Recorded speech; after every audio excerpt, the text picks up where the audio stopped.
Well, welcome to Turf Talk with Matt and Casey. This is episode 8, and we're going to talk today about round 4. So this year we started Happy Lawn, and so our Happy Lawn program consists of 6 treatments plus a couple of add-ons that we can do.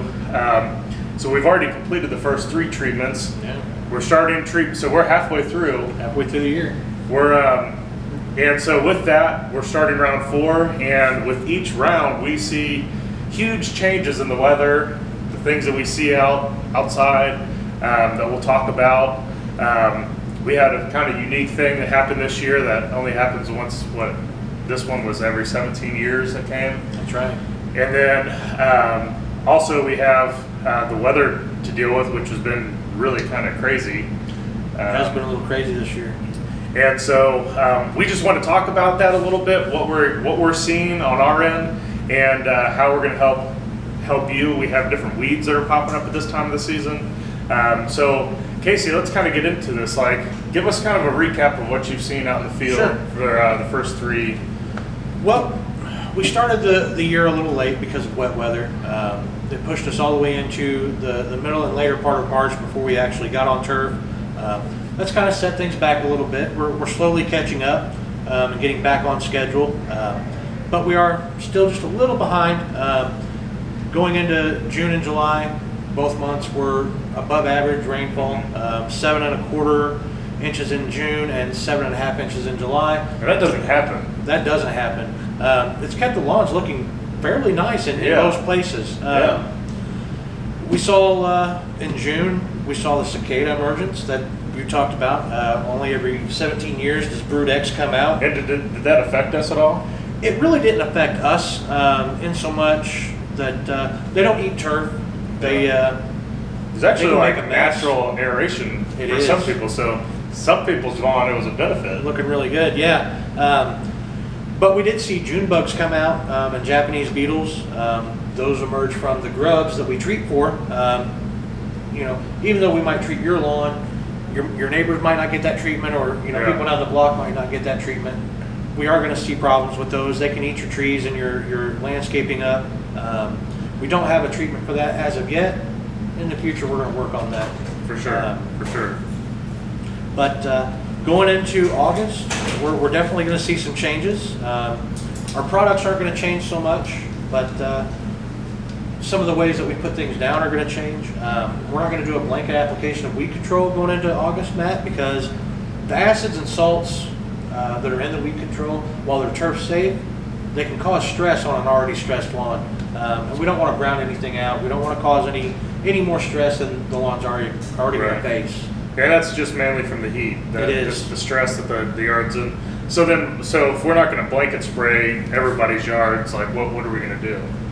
We're going to spot spray those weeds. I have a wand on the Z spray, or the green steel green machine, if I can spit it out, that I can get right over the top of those weeds. I can apply the right amount of weed control on those, and we'll take care of those spot on. Perfect. Yeah, because most of the yards that we're taking care of are, like you said, they're pretty much weed free, except for certain spots, and that just comes with time. Especially if you've never had service before. This is your first year, you're just going to start seeing some of that kind of stuff. Yeah. So, so that kind of covers what's going on into round 4.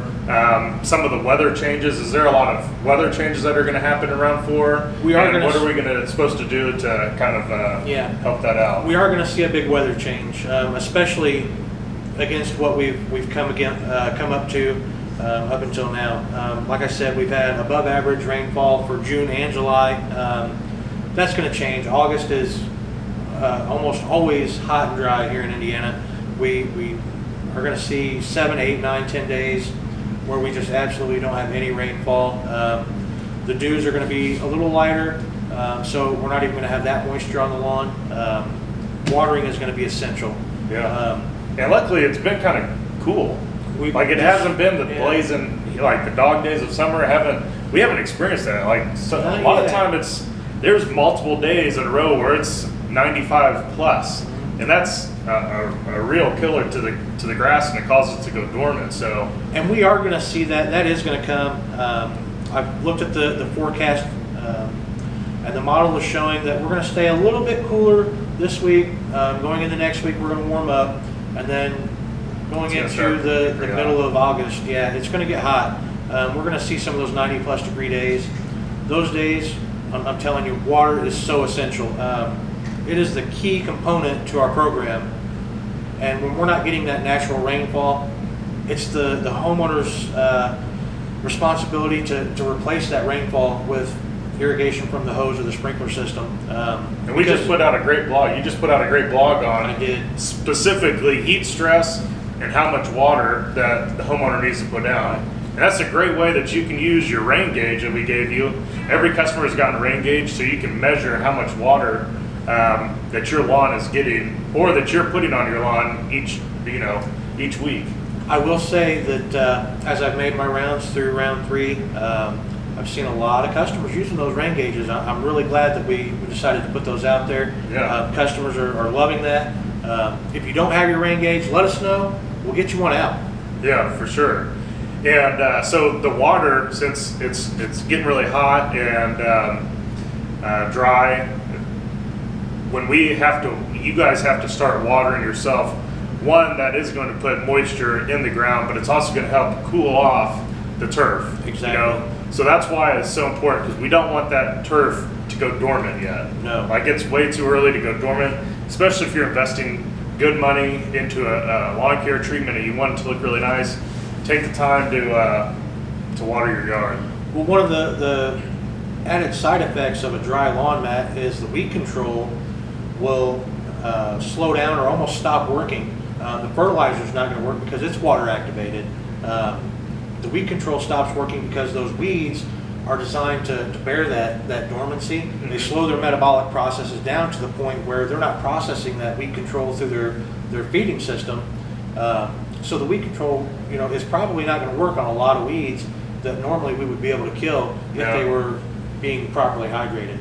And we totally understand. Look, we get that you guys have busy lives and everything. But at the bare minimum, if you could only water one time, maybe on a weekend, a Saturday or Sunday, like at least one time a week is better than not watering at all. One good heavy watering, like you said, on a weekend, that will help. That evaporation, as that water, evaporates out of the soil, is what keeps the lawn cool. But it also is what keeps the lawn alive and vibrant. It needs that moisture in order to produce its food, to grow, to resist fungus and damage. On a dry lawn, you can see damage caused merely by walking across it. Yeah. And you'll actually see those footprints brown out where you've stepped on a hot, dry lawn that's baked in the sun. Yeah. And that damage takes a while to repair. And we put out an image that we produced on our Facebook page. It's probably on our Instagram page as well, and it shows like a pie almost. And there's 1/4 of that pie is the fertilization. That's what we're doing for you. Another 1/4 is mowing at the right height. Yeah. We may do that for you, we may not. And then the other 2/4 are nature. What it's going to do. So that's our big, unknown. Is it going to be super hot? Is it going to be wet? And then the other 1/4 is going to be how much water that you're putting on the lawn. So Absolutely. That's why it's so super important. So with this, the weather that we're seeing, what kind of damage can we see to the turf, from disease to funguses? You mentioned grubs earlier. Right. What else might we see? One thing that we're really going to see is rust fungus. Right now it is starting to come out. It's coming out pretty heavily because we've had some hot, humid weather, and now it's kind of cooling down. That rust fungus is really taking off. Now, rust fungus, while it's ugly, it causes an orange or reddish appearance on the lawn. It doesn't really do any lasting damage. It's not going to tear up the lawn. Might stain your shoes up a little bit if you're wearing the white Chuck tees. Don't go out on the lawn if you have rust. But rust fungus, typically, like I said, does not cause any major damage. Some small lesions on the grass. You might see a little yellowing on the tips. But unless it's super heavy, it's really not going to cause any damage at all. One thing that will cause some damage that we're also going to see is dollar spot. Dollar spot is it's a fungus more common to bluegrass, and it'll be silver dollar sized, brown patches in the lawn. Early in the morning, you might even see some white fuzz growing in those patches, especially if the dew's heavy. Dollar spot, we can usually grow out with fertilizer, but if it gets bad, we might have to consider a fungicide. A couple of the other damages that we might see, as I said before, the footprinting. Mowers can cause that as well. If your lawn is dry and you step on it and the grass doesn't spring back up like it does in the spring and summer, that means your lawn's dry. You're kind of dehydrated. You need to get some moisture in there, replace that that water that the lawn needs, and then you can prevent that damage. If you are noticing that and you don't water, I would recommend not mowing and staying off the turf as much as possible until you get some rainfall or some water on that lawn.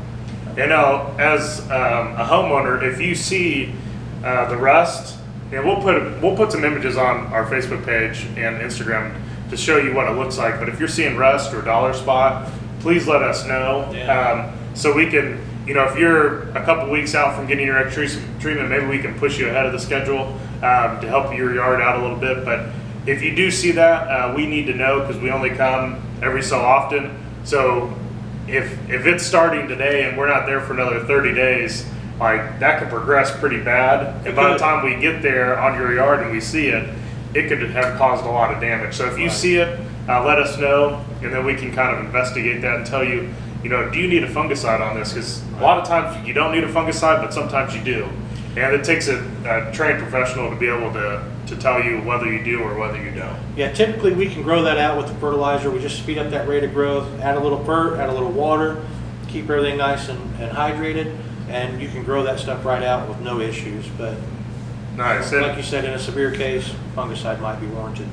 And so on top of fungicides, now fungicides, there will be an additional charge. You know, fungicides are not cheap for us to purchase, so and we don't use them a ton, so that's the reason why we don't include them in our program. But on top of fungicides being an additional thing that we can do, are we still doing the perimeter pest control, the flea and tick, and the surface insecticide? Absolutely. Those are going to be essential services right now. This is the time of year where flea eggs are really hatching out. The infestations are going to start happening. They love this hot, dry weather that we're going to see.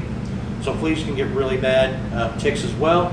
They're going to be looking for food sources so that they can stay hydrated. Yeah. Especially if we're not mowing as often. Correct. You know, if we're getting the heat of the summer and you're not mowing as often, so that grass is not getting disturbed, like, you're going to see a lot more flea and tick activity. Absolutely. So we're going to continue those services. Our surface insect is going down. The second round of that is going to be going down in round 4. I've seen some reports of armyworms and sod webworms in Ohio and Illinois, so they are in our region. I haven't really seen too much here yet. But the surface insecticide should take care of that? Oh, it'll take care of those, yeah, for sure. Perfect. And then the perimeter pest, we always want to keep that going every 30 or 40 days. We want to try and get those put down to keep those creepy crawlies out of the home. Gotcha.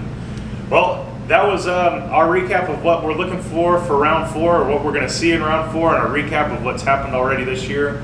Like I said, we are now halfway through the first year of our Happy Lawn program, and we're coming into the second half of that. So stay with us, and we love taking care of you guys. If you guys have any questions at all, please feel free to drop them in the comments below here, and we'll make sure to get that added to another video that we'll do. We'll answer all those questions. We've already done one FAQ video already this year, so if you do have any questions, please feel free to put them below, and we will make sure to answer them for you. See you guys later. See you on the lawn.